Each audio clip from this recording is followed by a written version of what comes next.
পারে না? তবে দেখেন চাপাইকে আমি ভালো না বাসলে দেখেন যাব কোথায়। রাত প্রায় 12টা বাজতে গেল, মানে একজন লোকের মাঝে বিরক্তি কোনো ভাব নাই। এটাই হচ্ছে ইসলামের ভালোবাসা, ঠিক কিনা বলে?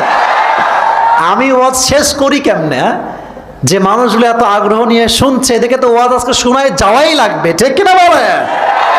আচ্ছা, এবার look at my two hands, ডান হাত বাম হাত দেখেন। আল্লাহ বলছেন ফামান ইয়ামাল মিসকালা যাররাতিন খায়রান ইয়ারা ওয়া মান ইয়ামাল মিসকালা যাররাতিন শাররান ইয়ারা। আরেক আয়াত, ফামান সাকুলাত মাওয়াজিনু ফাহুয়া ফি ঈশাতির রাদিয়া ওয়া আম্মা মান খাফফাত মাওয়াজিনু ফাউম্মুহু হাওিয়া।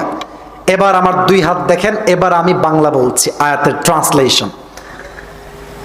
দুই হাত দুই দিকে, ডান আমল বাম আমল। আল্লাহর হিসাব কত সহজ, প্লিজ।